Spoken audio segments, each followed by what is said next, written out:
Guys अब हम लोग देखते हैं एक्सरसाइज 5.2 का क्वेश्चन नंबर 2।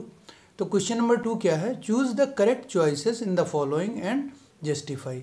तो हम लोगों को दो क्वेश्चंस दिए हैं, उनमें कुछ चॉइसेस दिए हैं, ठीक है। तो उनमें से हम लोगों को सिलेक्ट करनी है कौन सी करेक्ट चॉइस है, ठीक है, और क्यों है, जस्टिफाई भी करना है, ठीक है। तो पहला पार्ट है हमारा 30th term of the AP 10, 7, 4 and so on is. A option है 97, बी है 77, सी -77 एंड डी इज -87। तो इन चार ऑप्शंस में से हम लोगों को ये बताना है करेक्ट कौन सा है और क्यों करेक्ट है, ठीक है। तो ये बताने के लिए हम लोगों को इसको सॉल्व करके बताना पड़ेगा, ठीक है। तो पहली चीज़ ये है कि इसमें हम लोगों को एक सीक्वेंस दिया है AP का 10, 7, 4 एंड सो ऑन, और इसका हम लोगों को 30th टर्म निकालना है। तो इसको सॉल्व कर लेते हैं।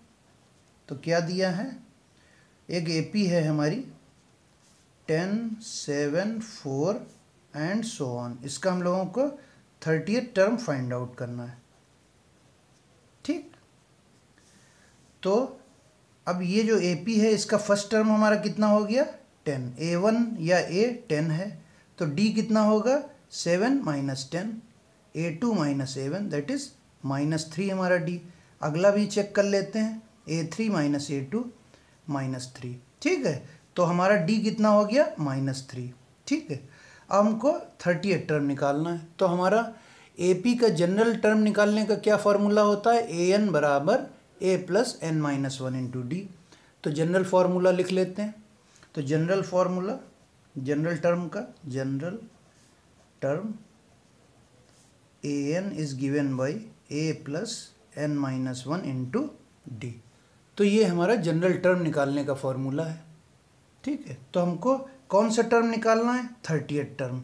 तो AN की वैल्यू कितनी हो गई, A30, A की वैल्यू 10, N की वैल्यू कितनी हुई 30th टर्म मतलब N की वैल्यू 30 और D की वैल्यू -3। तो हम लोग ये वैल्यूज़ इस फॉर्मूले में रख देंगे, ठीक। तो क्या को इसमें 30th टर्म निकालना है, ठीक। तो हमारी N की वैल्यू 30 हो जाएगी। अब हम लोग क्या करते हैं, वैल्यूज़ जो हम लोगों को गिवन है वो इस फॉर्मूले में रख देते हैं। तो क्या हो जाएगा, N की वैल्यू 30, तो मतलब A30 बराबर A की वैल्यू है 10, N की वैल्यू 30 - 1 और D की वैल्यू है -3, ठीक है। तो क्या हो गया 10 + 30 - 1 इज 29 × -3। तो 10 + 29 3 जा 87 और माइनस का साइन है तो माइनस का साइन हो गया। तो ये कितना आ गया -77। तो हमारे A30 की वैल्यू क्या आ गई -77, ठीक है। तो हमारा ऑप्शन नंबर C करेक्ट है विच इज़ -77। तो हमारा option number C -77 is correct choice, ठीक है। अब हम लोग इसका सेकंड पार्ट देखते हैं। तो इसका सेकंड पार्ट क्या है, 11th term of the AP -3 - 1/2 2 is given as 28, 22 -38 -48.5। तो हम लोगों को इन ऑप्शंस में से करेक्ट ऑप्शन बताना है और जस्टिफाई करना है, ठीक है। तो इसको शुरू करते हैं हम लोग। तो ये जो हम लोगों को सीक्वेंस दिया है इसका हमको 11th टर्म निकालना है। AP दी है -3 -1/2 2 एंड सो ऑन। तो इसका फर्स्ट टर्म कितना हो गया, A बराबर -3, कॉमन डिफरेंस कितना हो जाएगा A2 - A1 मतलब -1/2 -3। तो कितना हो गया -1/2 प्लस, तो कितना हो जाएगा -1 + 6/2 दैट इज 5/2। तो हमारा कॉमन डिफरेंस कितना आ गया 5/2।